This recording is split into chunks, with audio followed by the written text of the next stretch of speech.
is Gonçalo Sousa. That is spelled G-O-N-C-A-L-O, and weird name word spelling comes from the fact that I am in fact from Portugal. I was born and raised, and over the past couple years, now in the United States, I've been working in great passions that I've discovered in my life. One of them being, of course, magic, but also philosophy. So today, I decided to combine both of them, and hopefully you'll get to enjoy it just as much as I do. But before we begin formally the show, there's an envelope that I'm sure none of you have noticed, pegged to my wall. I decided to keep it unsealed so that we could seal it together at the very beginning of the show.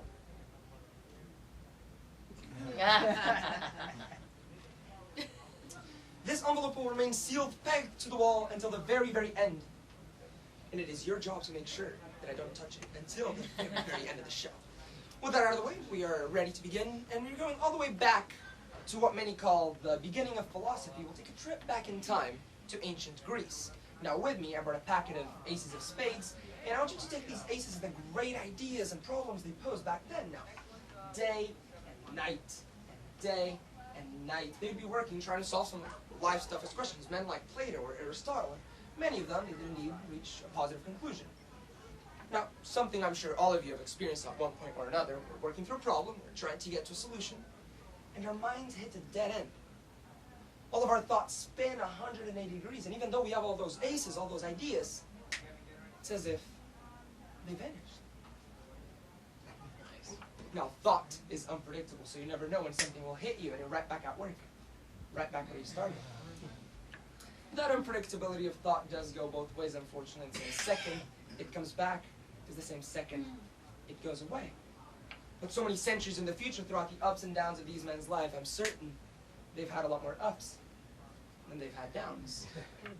Once again, something I'm sure all of you have experienced. We're working through a problem, our objective is a solution, and we have all possibilities on the table, the good and the bad, and we've exhausted all of them.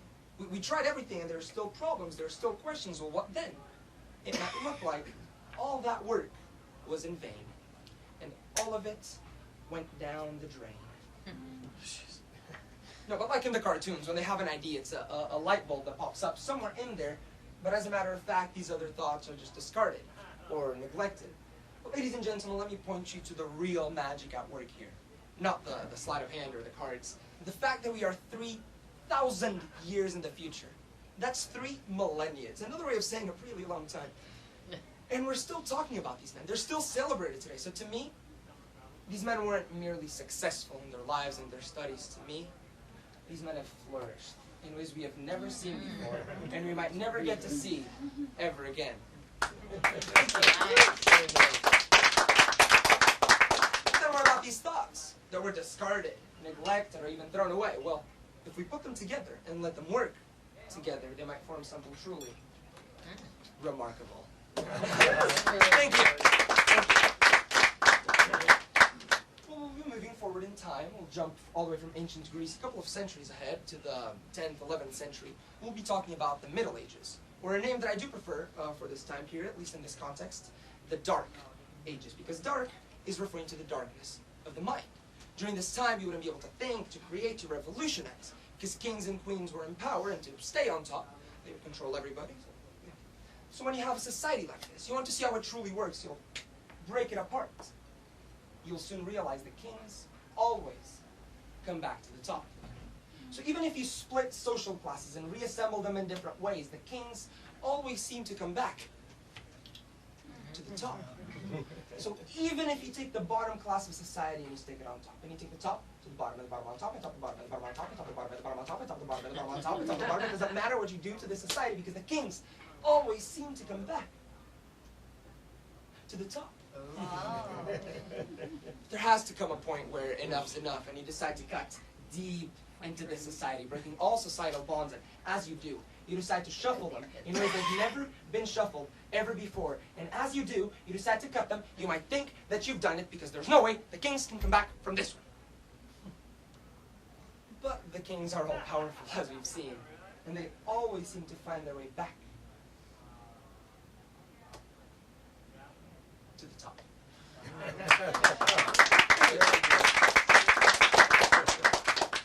4 kings on the table, that means 48 cards remain. This is the impressive part. Really, this is the impressive part. We'll just do this whole show, okay? No. kings on the table, 48 cards remain. I'm going to give one of you the possibility of selecting one of these cards. The possibility to think. But beware, because if you do, these kings will be coming for you. So I'm going to ask you, if you dare, reach in and take out any card they would like. That's the one. I want you to take it out, look at it, memorize, and show it to everyone in this audience so that everyone gets a chance to look at the card. And you can even share it with me, because I want to defeat these kings just as much as you do. The 5 of spades. This is your idea, your revolution. And it's our job to make sure it goes the distance. We'll take your 5 of spades, stick it into the middle of the pack. 4 kings on the table. 4 battles to fight. And ladies and gentlemen, I'm very happy to announce that we did go to battle with these 2 kings. And we were victorious. Yay. The excitement in the masses. Sir, can I ask for your help with this one? Would you join me up on stage? Big round of applause, please.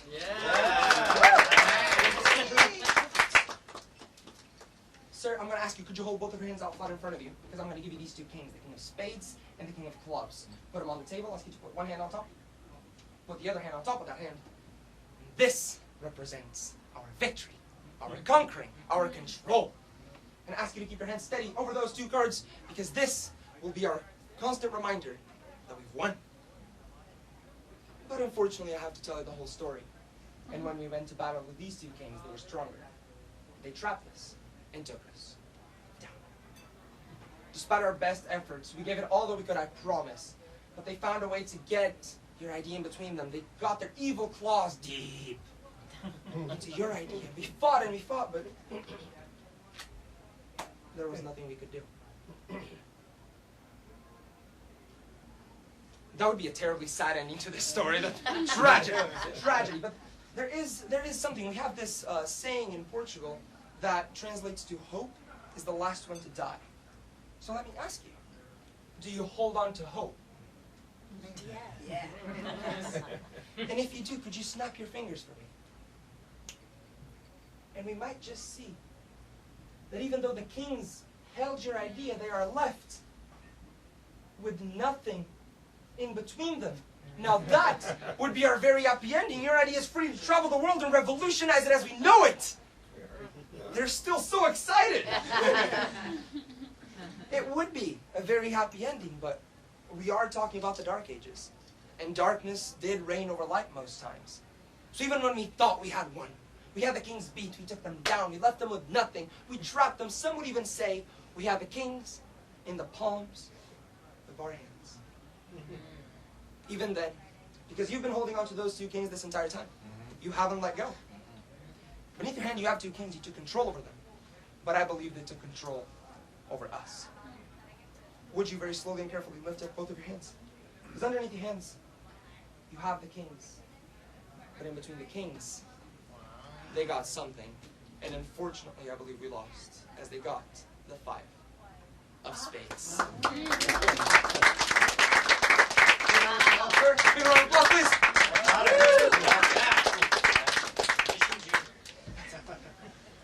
Well, ladies and gentlemen, we are in fact coming closer and closer to the end of my show. My favorite part of the show, when I make you do that. But before I let you go, I'd like to explore one more idea, because I've been talking about 2 important periods of our recent world history.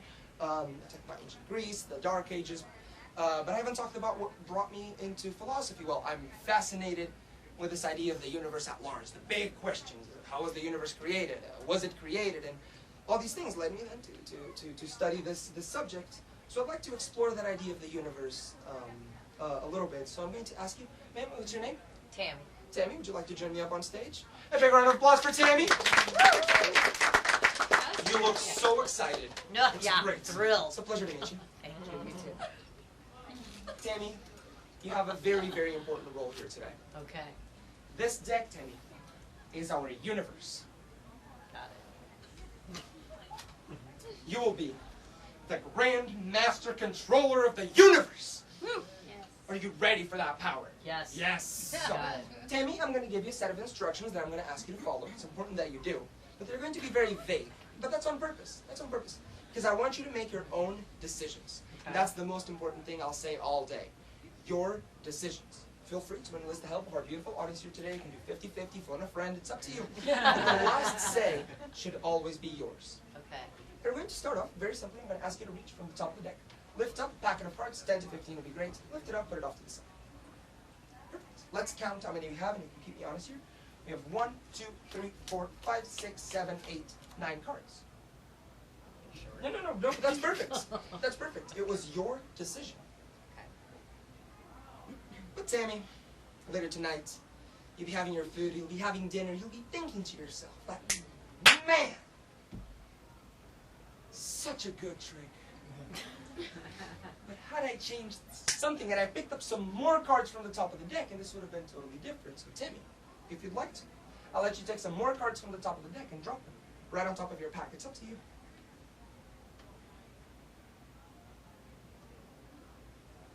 That was your decision. Sure was. But Tammy, later tonight, you'll be leaving the Magic Castle, waiting for the valet or the Uber. You'll be thinking to yourself that, man, incredible show.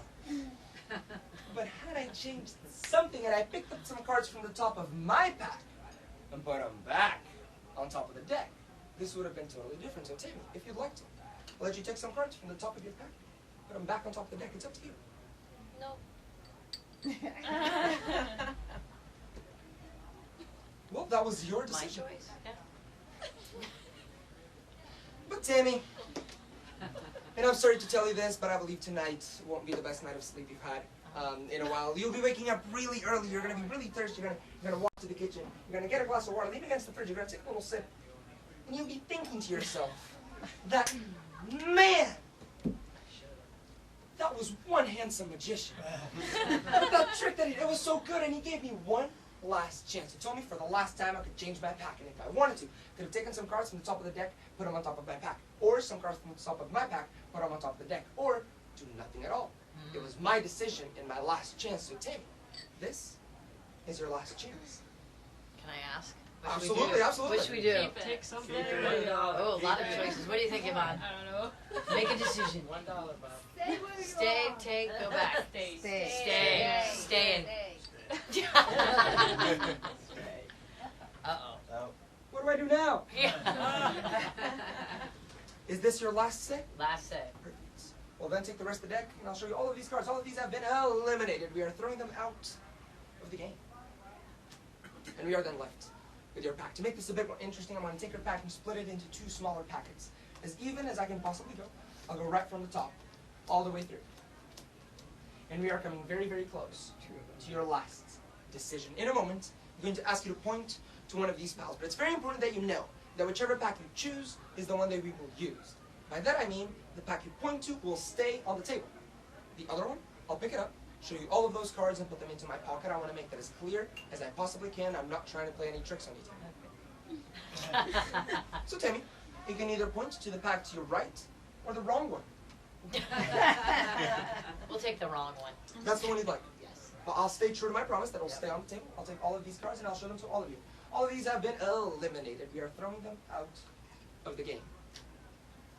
So Tammy, let's go over everything that we just did, because I know it was a lot, but I give you a deck of cards, told you to get as many cards as you wanted, and you cut 9.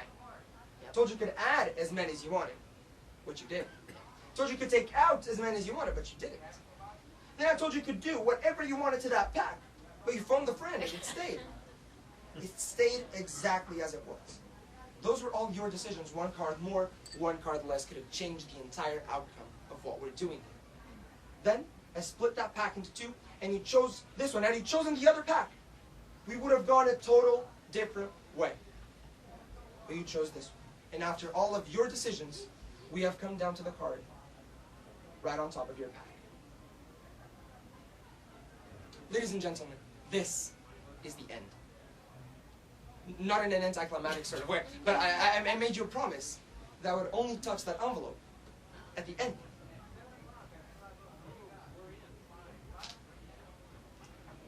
Ladies and gentlemen, pegged to the wall this entire time, inside this envelope, you're not going to believe this, I have another envelope!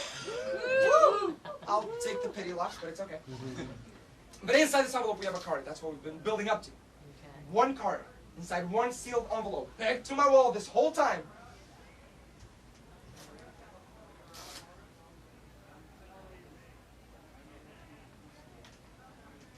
And it will come out face down to create suspense. Since you've been the guardian of the envelope thus far, I'm going to give it to you. Make sure there are no slits, hidden compartments, trapdoors, smoke mirrors, and please put it in the trash outside. Thank you. Okay. And then there were two. One card is yours, one card is mine. There's no going back now. We are both committed. So, ladies and gentlemen, whatever explanation you have for this universe, whether it would be that there is a grand master controller or everything happens and floats at random, any explanation to me is as valid as the next one. But I believe we can all agree on something here today, disregarding any prior belief, because after all your decisions, Tammy, we've landed on one card, and for the first time ever, would you flip it over? The King of Diamonds. I guess the kings do come up to the top after Yes. all. The King of Diamonds. So, ladies and gentlemen, what other explanation for all this impossibility, if not real and true magic? Because after all your decisions, we have the King of Diamonds. One card inside a sealed envelope, pegged to the wall since the beginning of the show. The King of Diamonds! Yes! Yes! Ladies and gentlemen, a thunderous round of applause for Tannen. Thank you very much for helping me out. Thank you. Ladies and gentlemen, well, that is in fact the end of my show. Thank you for being a wonderful audience. My name is Gonçalo Sousa. Enjoy the rest of your night. Thank you. Thank you very much.